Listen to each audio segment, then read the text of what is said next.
بس حیدری کچھار سے محمدی شیر نکل آیا ہے.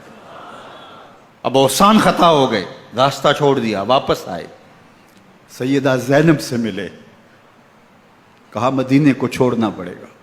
کہا بھیا کیا ہوا؟ کہا یزید بیعت لینے پہ مصر ہے اور میں کسی صورت بھی بیعت نہیں کروں گا. رسول اللہ کا مدینہ ہمارے خون سے لالہ زار بنے گا. میں نہیں چاہتا کہ حضور کے شہر نور کی حرمت پامال ہو. دوستو وہ کیسا منظر ہوگا جب حسین ابن علی نے آخری حاضری حضور کے روضے پہ دی ہوگی. حاجی یا معتمر 10 دن کے لیے، 8 دن کے لیے، 20 دن کے لیے مدینہ المنورہ عارضی سکونت اختیار کرتا ہے اور حضور کے روضہ انور سے، اس شہر نور سے، ان گلیوں سے، ان بام و در سے ایسا مانوس ہو جاتا ہے کہ جب واپس پلٹ رہا ہوتا ہے ان دعاؤں کے ساتھ کہ دوبارہ آنا بھی نصیب ہو، اور اسے لگتا ہے کہ میں دوبارہ بھی بلایا جاؤں گا، لیکن اس کے باوجود شہر حبیب چھوڑنا قیامت سے کم نہیں ہوتا. اعظم چشتی مرحوم آخری بار جب حضور کے روضہ انور پہ گئے تو بیمار تھے، ویل چیئر پہ تھے.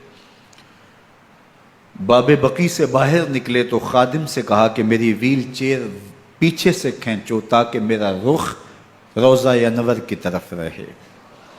اور وہ پیچھے سے کھینچتا چلا جا رہا ہے، اور جب باب مکہ سے پیچھے جنت البقیع کے قریب سے گنبد خضرا نگاہوں سے اوجل ہونے لگا تو اعظم چشتی مرحوم نے کہا جان بدن سے نکلتی ہے اعظم، جان بدن سے نکلتی ہے اعظم، کوئی آسان ہے مدینے سے جدا ہونا، کوئی آسان ہے مدینے سے جدا ہونا. یہ اس شخص کی کہانی ہے جو 10 دن، 5 دن، مہینہ، 2 ماہ وہاں رہتا ہے اور پھر اس شہر کو چھوڑ کے آنا اس کے لیے آسان نہیں ہوتا. اور مجھے بتاؤ کہ حسین جو پیدا مدینے میں ہوا، جس کے گھر کا دروازہ مسجد نبوی کے اندر کھلتا تھا، جو مسجد نبوی کے اندر پرورش پا کے جوان ہوتا ہے اور مدینے کی گلیوں میں کھیلتا رہا، اس حسین ابن علی کے لیے مدینہ چھوڑنا، اور پھر وہ اس بات کا علم اور شعور رکھتے تھے کہ یہ آخری بار حضور کے در پہ حاضری ہے، دوبارہ اس شہر نور میں نہیں آ سکوں گا، تو کیا قیامت ہوگی اور کیا منظر ہوگا. محمد بن حنفیہ کے علاوہ خاندان نبوت کے جتنے لوگ تھے ان سب نے شہر مدینہ کو الوداع کہا، اور رات کے موقع میں مدینہ المنورہ کو، مسجد نبوی کو چھوڑ کر کے مکہ کی جانب عازم سفر ہوئے. 3 شعبان المعظم کو مکہ المکرمہ پہنچتے ہیں. ادھر کوفیوں کے خطوط آنے شروع ہو جاتے ہیں.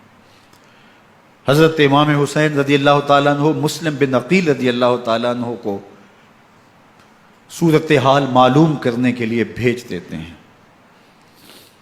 40,000 کوفی آپ کے ہاتھ پہ بیعت کر لیتے ہیں. ادھر 25 پیدل حج کرنے والے حضرت امام حسین 8 ذی الحج کو احرام باندھتے ہیں، لیکن آپ کو پتہ چلتا ہے کہ حاجیوں کے روپ میں قاتل چھپا دیے گئے، تو آپ اس احرام کو حج کی بجائے عمرے میں بدلتے ہیں اور کوفے کی جانب عازم سفر ہوتے ہیں. کائنات والو ذرا سینے پہ ہاتھ رکھ کے دیکھو کہ یہ کتنا مشکل مرحلہ تھا. اس دین کی آبرو کو بچانے کے لیے حضرت امام حسین رضی اللہ تعالیٰ عنہ نے کتنا بڑا قدم اٹھایا. آپ کے بہی خواہ، دوست، احباب عبداللہ بن عمر یہ سارے روکتے ہیں. عبداللہ بن عباس کہتے ہیں حضرت نہ جائیے. الکوفی لا یوفی، کوفی کبھی وفا نہیں کرتے. آپ کے والد کو وہاں شہید کیا گیا، لیکن آپ ایک فرض کو نبھانے جا رہے ہیں. میرے غم گسارو، میرے مہربانوں، نہ روکو مجھ کو جانے دو، مجھے نانے کے دی کی ڈوبتی کشتی بچانے دو، میں جاتا ہوں کہ دنیا پر وفا کا نام رہ جائے، میں رہوں نہ رہوں پر عظمت اسلام رہ جائے۔ میں نہیں جاتا تو نبی کے گھر کی آن جاتی ہے، میں نہیں جاتا تو نبی کے گھر کی آن جاتی ہے، تمہارا دین جاتا ہے میری غیرت ایمان جاتی ہے۔ حضرت امام حسین یہاں سے چلتے ہیں، ابھی راستے میں ہی پہنچتے ہیں کہ یہ خبر آتی ہے کہ کوفے والوں نے بے وفائی کر دی، حضرت مسلم بن عقیل رضی اللہ تعالیٰ عنہ کو شہید کر دیا گیا، نعمان بن بشیر معزول کر دیے گئے، ابن مرجانہ ابن زیاد وہاں متعین کر دیا گیا جو سخت گیر شخص تھا، اور اس نے لوگوں کو ڈرایا دھمکایا اور کوفے کے لوگوں کے دل بدل گئے اور وہ بیتیں توڑنے لگے۔ وہ منظر مسجد کوفہ کا کتنا دلگداز تھا، جب امام نماز کے لیے کھڑے ہوئے تو 40,000 لوگ آپ کے پیچھے تھا، جب سلام پھیرا اور امام نے دیکھا کہ پیچھے لوگ نہیں ہیں، پھر لوگوں نے اپنے دروازے بھی بند کر لیے۔ رات کی تنہائیاں ہیں اور حضرت مسلم بن عقیل کو کوئی پناہ دینے والا نہیں ہے، لوگوں نے دروازے بند کر لیے کہ کہیں ہمارے گھر میں نہ آ جائیں اور ہم مشقت اور حکومتی تشدد کا شکار نہ ہوں۔ کتنا دردناک لمحہ ہے حضرت مسلم بن عقیل رضی اللہ تعالیٰ عنہ پہ، اور پھر حضرت مسلم بن عقیل بے دردی سے شہید کر دیے جاتے ہیں۔ آپ ابھی راستے میں ہیں، یہ ساری کہانی پہنچتی ہے کہ حضرت مسلم شہید کر دیے گئے اور بے دردی سے شہید کر دیے گئے۔ وہ جنہوں نے خط لکھے تھے کہ ہم آپ کے ساتھ ہیں اور ہم منتظر ہیں، چشم برا ہیں، آپ کے قدموں کی چاپ سننے کے لیے بےتاب ہیں، آج انہوں نے بیتیں توڑ دی، 40,000 کوفی منحرف ہو گئے۔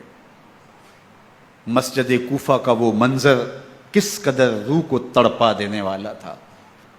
ہم پچھلے سال عصر اور مغرب کے درمیان جب کوفہ پہنچے تو سورج ڈوبنے کے قریب تھا۔ میں نے اپنی زندگی میں اتنا اداس موسم کہیں نہیں دیکھا جتنا اداس موسم کوفے میں دیکھا۔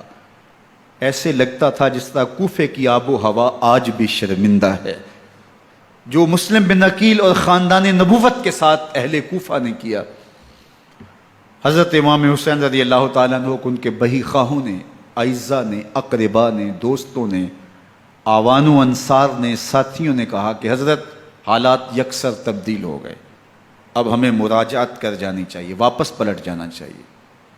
تو حضرت امام حسین کافی سوچ بچار میں رہے، پھر اس کے بعد آپ نے فیصلہ کیا کہ ہم آگے بڑھیں گے۔ دوستوں نے کہا کہ حضرت اگر آپ آگے بڑھیں گے تو ہمیں لگتا ہے کہ وہ آپ کے ساتھ سلوک اچھا نہیں کریں گے اور آپ بچوں کے سامنے پیاس سے شہید کر دیے جائیں گے۔ تو حضرت امام حسین رضی اللہ تعالیٰ عنہ نے وہاں ایک خطبہ ارشاد فرمایا کہ لوگوں تم جو مجھے بتا رہے ہو مجھے اچھی طرح معلوم ہے، جو تم مجھے منظر پیش کر رہے ہو وہ میری نگاہوں میں ہے، اور جو کچھ ہونے والا ہے چشم تصور وہ منظر دیکھ رہی ہے۔ کیونکہ حضرت امام حسین رضی اللہ تعالیٰ عنہ کی شہادت کی خبر حضرت امام حسین کے پیدا ہوتے ہی خاندان نبوت میں عام تھی۔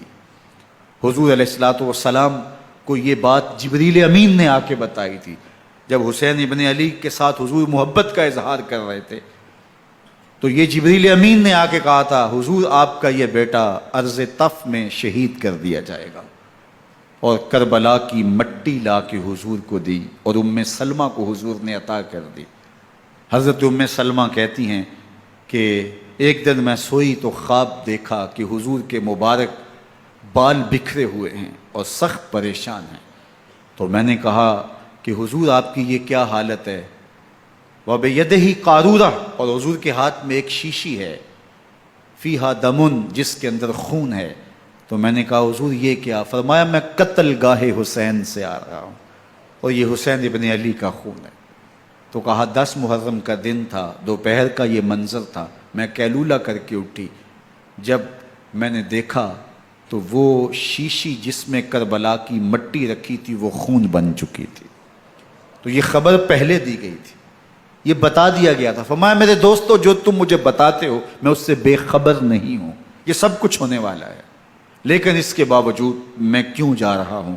تو آپ کا ایک تاریخ ساز جملہ ہے جو کربلا کے فلسفے کو ہمارے سامنے رکھتا ہے کہ یہ اتنا بڑا امتحان کیوں دیا. حضرت امام حسین رضی اللہ تعالیٰ عنہ نے فرمایا وَلَكُمْ فِيَّ أُسْوَةٌ، میں اس لیے جا رہا ہوں قیامت تک ظلم، جبر اور ناانصافی کے خلاف کھڑے ہونے والوں کے لیے کوئی نمونہ تو ہو. میری زندگی قیامت تک ظلم، جبر اور استحصالی نظام کے خلاف کھڑے ہونے والوں کے لیے نمونہ ہے. تو حضرت امام حسین رضی اللہ تعالیٰ عنہ نے حق اور باطل کے درمیان ایک سرخ لکیر کھینچ دی اپنے خون سے. اب حق اور باطل کا امتیاز کرنا مشکل نہیں ہے، کوئی باطل پہ اڑا رہے تو الگ بات ہے، لیکن امتیاز کرنا مشکل نہیں ہے. حدود بالکل واضح کر دیں. اقبال نے یہاں کتنی خوبصورتی کے ساتھ اس مضمون کو نبھایا. سرخ رو عشق غیور از خون او، شوخی این مصرع از مضمون او، تا قیامت قطع استبداد کر، موج خون او چمن ایجاد کر. ایک جہاں آباد کر دیا، حق اور باطل کی راہیں اجال دی. اب لوگوں کو یزید کا چہرہ پہچاننے میں دیر نہیں لگتی.